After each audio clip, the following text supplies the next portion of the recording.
Well, hello there, stranger. If you've been following the channel, you know that my wife and our son have been traveling for the past 3.5 months. I made a small travel series prior to leaving back in April where I talked about what we had planned for our trip.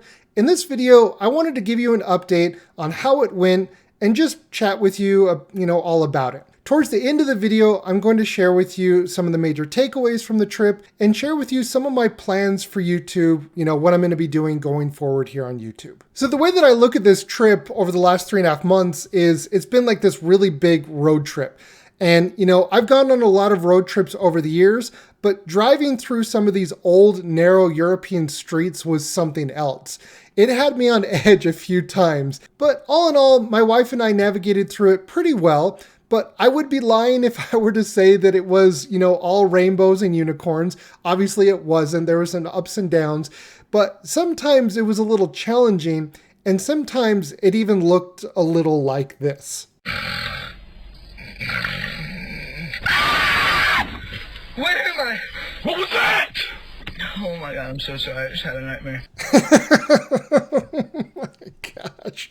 Oh man, I saw that and I was like, okay, I'm going to throw that one in there. It's not quite the original funnies that I would do in the past, but maybe I'll kind of ease my way back into it. We'll see. We'll see.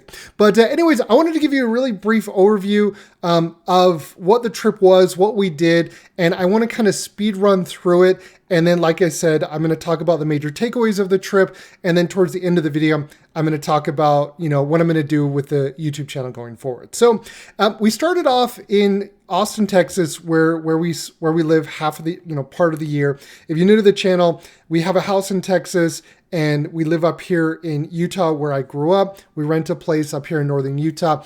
But last April, we got in a rental car and we drove all the way to Cape Canaveral outside of Orlando, and we got onto a cruise ship, and then we sailed over towards Barcelona. And if you recall from that video from the travel series that I did a few months ago, my wife so she quit her job, just the day before that we left on this trip. So this was kind of like the honeymoon of her joining me in early retirement. So that was really exciting. So we got on the cruise. It was a 2-week cruise. We stopped over in Bermuda, then we drove over to the Azores, and then we took a quick stop in, I think it's Alicante here. I think that's how you pronounce it. In Spain, we went to Mallorca or Palma or whatever it's called. And then we landed in Barcelona. We stayed in Barcelona for 2 days. Then we jumped on a train and we took a train to Perpignan, or however you pronounce that. The reason why we did that was so that we could rent the car here in France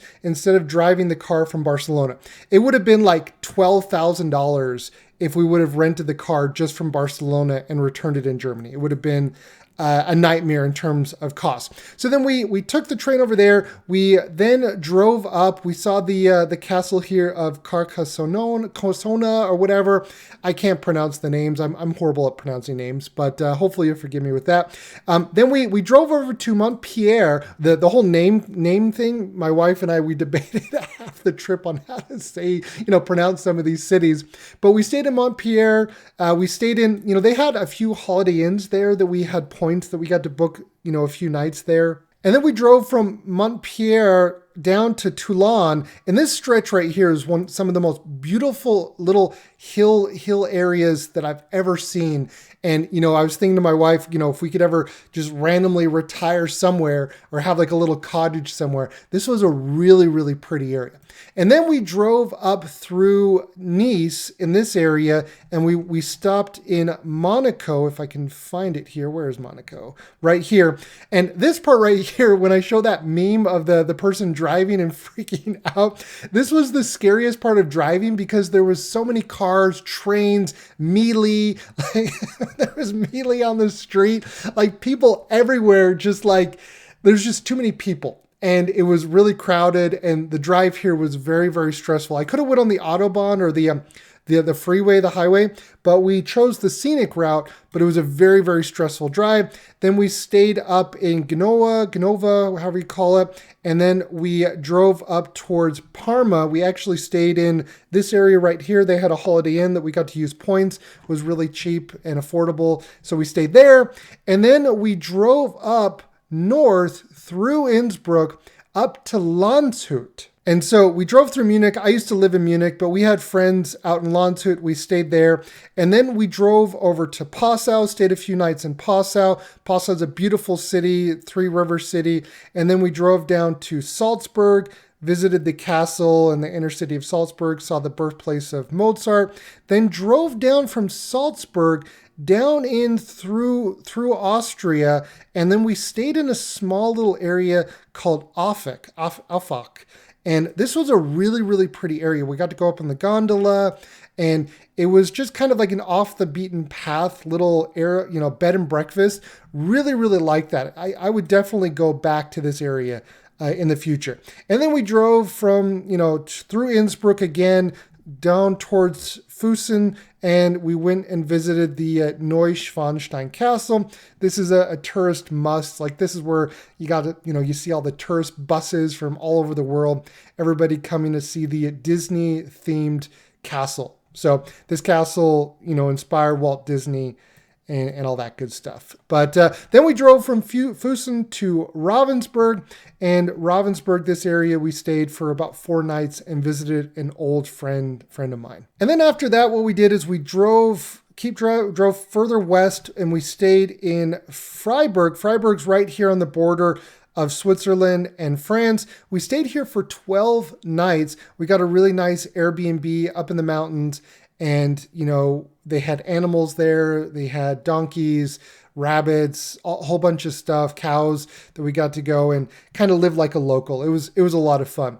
And then what we did after that, this was about a month in, then we returned the car that we that we rented. We brought it back to Strasbourg in France so that we could return it in France, so we didn't have to pay the high cost of returning it to a different country. And then we got in a train and we took the train to Offenburg on the border of Germany and rented another car. But I just realized that I forgot to mention something. In my travel series video, I mentioned that we went through Switzerland. We actually didn't do that. This was like 3 months ago or something. I completely forgot about this. We actually didn't go through Switzerland because when we got there in April, it was raining. The weather was really, really cold. And I didn't have any like jeans or sweaters or like jackets or anything. And so we changed our plans last minute. Originally, we were going to go up to Grindelwald and go see the beautiful Alps here in Switzerland. But we had to change our plans last minute, and that's why we went down this path. We went the southern route, and that was entirely due to the weather. And, I should have probably predicted this. April, it's still pretty cold in the Alps. I probably should have realized that and, have that on my radar, but I didn't. And so we got there like the day before. We're just like, you want to go a completely different route? And so we changed it up entirely. So we didn't go through Switzerland. Therefore, we got to go to Monaco, Marseille, Nice, up here through Italy. And so that was a cool experience. So other than that, there was only 2 things that we really had to change that didn't go to plan. And that was the big one because of the weather. We just weren't prepared for the cold weather. And so then after Freiburg, we drove up to Heidelberg. Let's see if I can find Heidelberg. Heidelberg is a really pretty town. It's got orange rooftops, really pretty, castle on the river, just really, really pretty area. So we stayed there for a night. And then from Heidelberg, we were originally planning on driving up to Trier. This is the oldest city in Germany. Our hotel that we had booked last minute canceled on us. And so we didn't go to Trier. We ended up actually going straight to Aachen, where we were going to go anyways. But instead of spending a couple nights in Trier and then going to Luxembourg and all that stuff, we decided to go up north, and we stayed in the little town of Monschau and then visited this town and then visited Aachen as well. They have a really pretty dome. They have the Lindt chocolate factory there that you can go visit. And then after that, we went to southern Cologne here, where my wife lived for over 10 years, lived and worked. And we saw, visited friends in this area, and then visited just different little towns here in the area and all that kind of stuff. So this was also kind of a relaxing area. And then after that, we drove up to Wuppertal, Solingen area. We went to the Wuppertal Zoo, and then we saw the flying train in Wuppertal. It's kind of cool. And it's more of an industrial town. It's not really a pretty sightseeing town, but we wanted to go see it, so we did that. So then after spending a couple of days there, then we took a long road trip when we drove from this area of Wuppertal, Düsseldorf, Cologne, all the way up to Denmark to Esbjerg. And then we stayed 2 nights here. And then the second day after driving, we stayed in Ribe, and we went to, I still don't know how to, Ribe. I think it's Ribe. I don't know. And then we went to this little Viking town out in the middle of nowhere in Denmark. This was a huge highlight. I'm so glad that we did this. Went to a Viking museum. It was really, really pretty. The one thing that surprised me was that there was a huge Tesla, car dealership in just outside of Ribe. I was wondering why of all places. And I was just thinking to myself, Elon probably is a Viking fan. Otherwise, why else would there be a major Tesla dealership outside of this old medieval Viking town? And I was so shocked by how many Teslas there were in Denmark. Now, due to what's recent events, a lot's happened since we've been since I last made a video. I'm sure his reputation's probably a little bit changed in Denmark.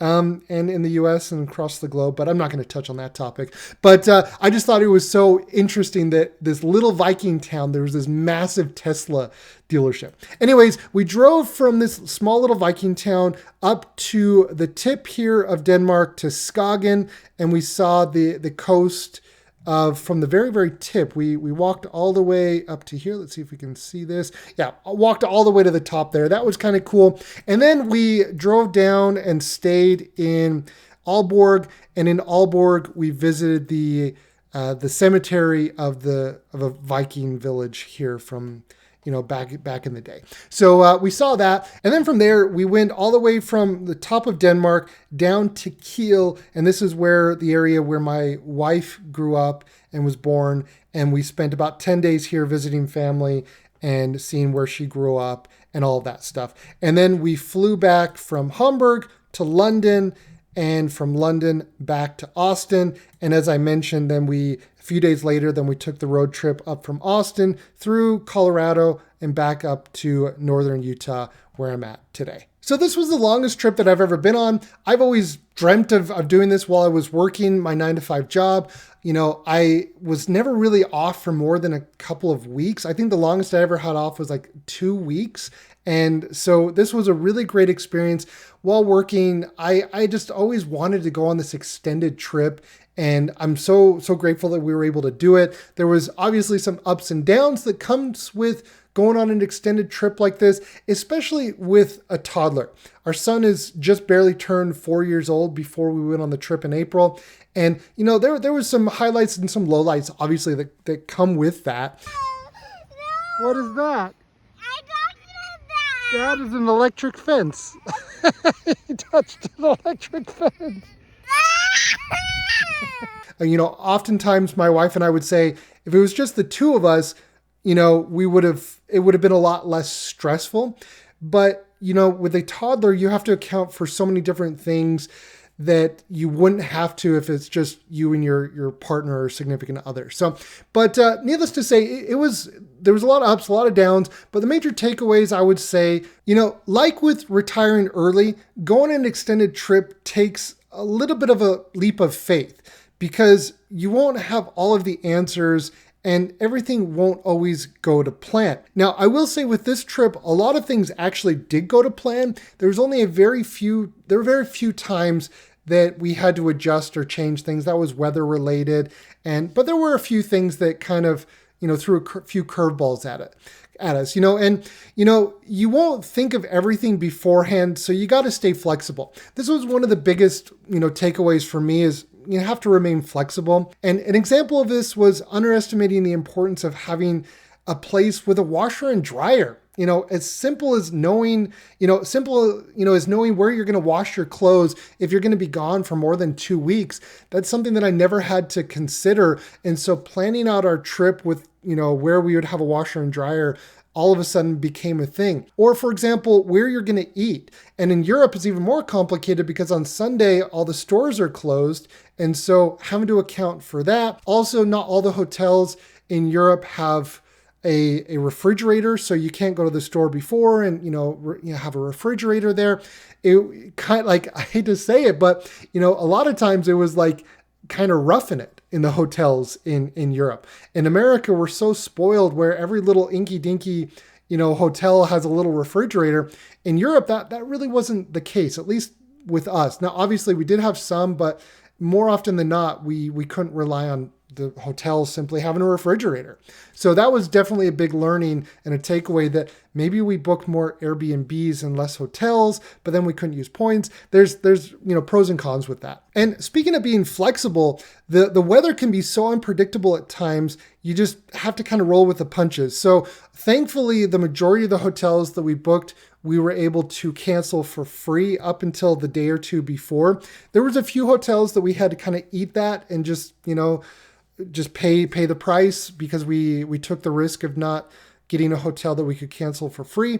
But all in all, it ended up being okay for us financially, and wasn't a huge burden because majority of the hotels that we could cancel on short notice. So that was good. Another takeaway was that you won't know your limits. So, try and learn quickly so you can adjust and make the best of each experience. You don't know if you're going to like to travel for an extended period of time. You're in uncharted waters. And so learning quickly to, for me, the takeaway was, I'm in uncharted waters. I need to learn quickly to understand what I like and what I don't like, right? Sleeping in a different bed every other night, the pillow being soft or hard, the bed being soft or hard, the hotel not having a fridge, all the different cultural norms and things that come with that. So, and also traveling with a toddler has its ups and downs. So just expect challenges to come up. I think that's just the major takeaway, and then adapt from there, and just don't expect everything to be perfect, because it probably won't be. And this is mostly because, we're outside of our comfort zone, right? At home, we have our routine, we have everything the way that we like it. When you're traveling, you're outside of your comfort zone for a lot of people, not everybody, but for a lot of people. And, another thing here is it's okay to not like everything. Not everything is going to be rainbows and sunshine, and that's okay. Traveling has its ups and downs, and just like everything else. I remember halfway through being like, I could be home right now. I could be in my comfort of my own home and all that stuff. But I was kind of also felt a little guilty, like, I should appreciate this more. But I just realized, it's okay. I'm kind of a homebody. It's okay to have those feelings. And that kind of took me by surprise, that I almost got a little homesick during parts of it. We were so busy seeing so many things because our schedule was so jam-packed. But, I sometimes would kind of feel that homesickness a little bit, but I think that's normal. So all in all, we really enjoyed our trip with, a few bumps along the way, but it must have been pretty okay, because we just booked another cruise to Australia for 2027. But yeah, I'll talk more on that, I guess, in a future video. So before I touch on what I'm going to be doing here on YouTube going forward, really quick before I forget, a lot of you have been asking when I would be able to meet one-on-one again. I just updated this site so that you can book time with me if you're interested. The majority of people interested in booking time with me have questions about their portfolio and strategy and want my opinion. I don't sell anything other than my time. So if you're interested in chatting with me, you can schedule time with me now. And I had this shut off for the entire year, but going forward for the rest of the year, I'm bringing it back. So if you're interested, I would love to meet you. So now when looking at YouTube, I wanted to take these last 3.5 months and really think about what I wanted to do with YouTube going forward. I've been creating content for over 6 years now, and I had mentioned in previous videos in the past that I've kind of lost a little bit of my spark and drive when it comes to making videos. I've thought about this for the last year or so, and to be very honest, I don't really have a definitive answer on how I want to approach this. I was thinking to myself, well, I don't have the answer, and that's okay. The issue that I'm struggling with is I'm noticing that the world, the content creation, social media world around me is changing, but I'm resistant to change with it. How content is being created and rewarded is very different than it was when I first started creating videos years ago. I've always tried to be authentic and avoid clickbait, rage bait, and, content farming when it comes to creating my videos here on YouTube. You know what I feel like? I feel like an old soul living in a new world. So I've decided to just stick with being an old soul living in a new world. So going forward, the content that I create on my channel will just be what it's always been.